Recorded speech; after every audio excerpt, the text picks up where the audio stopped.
দেখো বন্ধুরা, জল নিয়েছি, জলের মধ্যে দিয়ে দিচ্ছি একটু লবণ পরিমাণ মতো। এই যে দেখো আমি কচুলতি নিয়েছি। হ্যাঁ, নমস্কার বন্ধুরা, চলে এসেছি কচুলতি নিয়ে। কচুলতিগুলো ভালো করে কেটে ধুয়ে আমি একটু হলুদ মাখিয়ে রেখেছিলাম। কচুলতি কালো হয়ে যায় তো বেছে রাখলে, তাই আমি এটা হলুদ মাখিয়ে রেখে দিয়েছি, কালো হয়নি। লবণ জল দিয়েছি দেখো কড়াইতে। এই লবণ জলের মধ্যে জাস্ট 1 মিনিটের জন্য এটা একটু ফুটিয়ে ভাপিয়ে ফেলে দেবো। একটু নাড়িয়ে নেবো বন্ধুরা। এটা কী রেসিপি হতে চলেছে সঙ্গে রেখে দেখো পুরো ভিডিওটা, খুব ভালো লাগবে। একটা ফুটান দিয়েই নামিয়ে দেবো। একটু পোস্ত নিয়ে নিয়েছি আর একদম 1 স্পুনের 4 ভাগের 1 ভাগ একটু চালমগজ নিয়ে নিয়েছি। একদম অন্যরকমভাবে করবো রেসিপিটা। একটু শুকনো আগে ডলে নিই, কারণ কী বলতো, শিলে জল দিলে পরে হর করে সরে যাবে পোস্তগুলো। তাই দেখো একটু শুকনো অবস্থায় একটু ডলে নিচ্ছি বন্ধুরা পোস্তটা, তাহলে বাড়তে খুব তাড়াতাড়ি খুব সুবিধা হবে। হ্যাঁ, পেশাটা খুব ভালো হবে, মিহি হবে। আর না, এই শুকনো অবস্থায় না শিলে ডললেও এটা কি হয় বলো তো, ওই ভালো দানা দানা থেকে যায়। এগুলো দেখো একটা ফুটান দিয়েছি, দিয়ে তুলে নিচ্ছি। জলটা ফেলে দেবো, জাস্ট একটা ফুটান দিয়েছি বন্ধুরা। একদম নিরামিষ রেসিপি হতে চলেছে।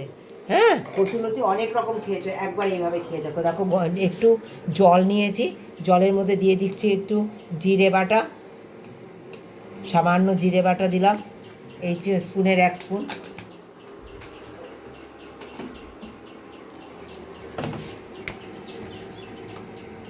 এক স্পুন ধনিয়ার গুঁড়ো,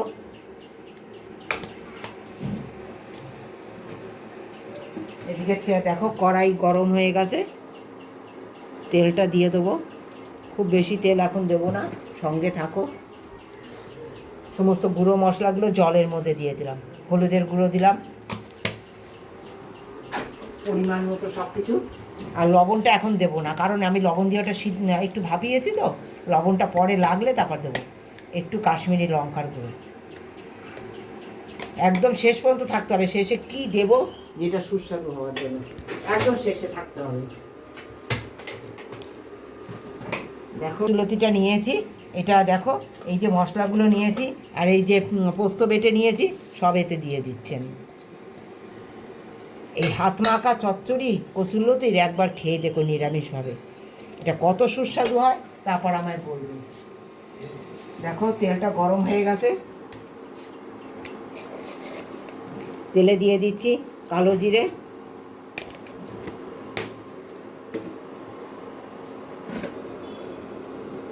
একটা শুকনো লঙ্কা দিয়ে দিলাম বন্ধুরা।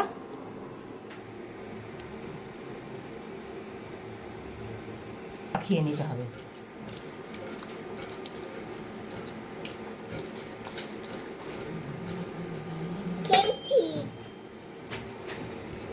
এই দেখো সুন্দর গন্ধ বেরিয়ে গেছে কালো জিরে। এবার দিয়ে দেবো কচুলতিগুলো, দিয়ে ঢেকে রেখে দেবো। সেম আজ এটা হবে, একবার খেয়ে দেখো এইভাবে। যদি জল মনে করো যে লাগবে, গরম জল দিতে হবে, ঠান্ডা জল একদম দেওয়া যাবে না।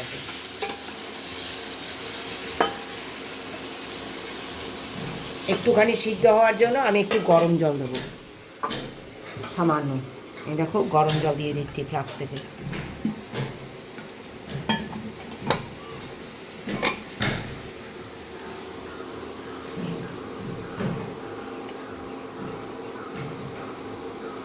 বাটি ধুয়ে জলটা দিয়ে দিলাম, দিয়ে এটা সুন্দর সিম আজে হতে দেবো।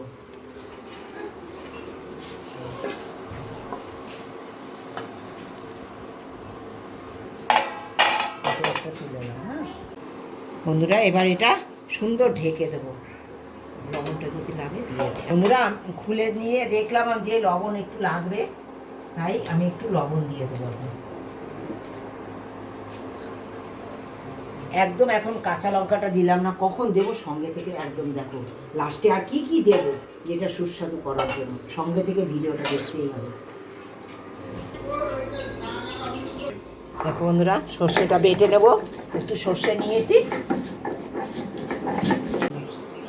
দেখো বন্ধুরা, এই যে সর্ষে বেটে নিয়েছিলাম, সেই সর্ষে বাটা দেখো, এই ছোবাটা ফেলে দিচ্ছি, আমি জলটা দিয়ে দিচ্ছি। হ্যাঁ, একবার এইভাবে খেয়ে দেখো, এত সুস্বাদু হয়। দিয়ে দেবো কাঁচা পাকা লঙ্কা। একদম এটা রেডি হয়ে গেছে, কত সুন্দর গলে গেছে দেখো 2 মিনিটের মধ্যে। গাছের কচুরলতি তো, তোমাদের তোলাটা আমি দেখাতে পারিনি বন্ধুরা। হ্যাঁ, কিন্তু আমি আমার বাগান থেকেই তুলেছি এই কচুরলতিটা।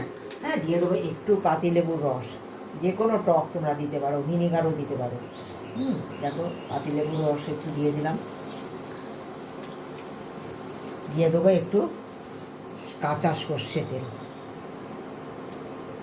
কাঁচা সর্ষে তেল দিয়ে লাস্টে এত ভালো লাগে কচুরলতি, খেয়ে দেখো একবার এইভাবে, আমি যেভাবে করেছি এইভাবে একবার খেয়ে দেখো। এই সর্ষে বাটা, কাঁচা লঙ্কা আর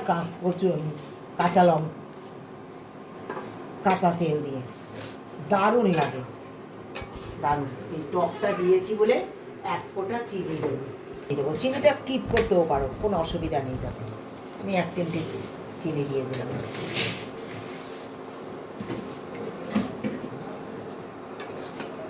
নামিয়ে দেবো বন্ধুরা, একদম রেডি হয়ে গেছে আমার। এইভাবে একবার খেয়ে দেখো, সকলের খুব ভালো লাগবে।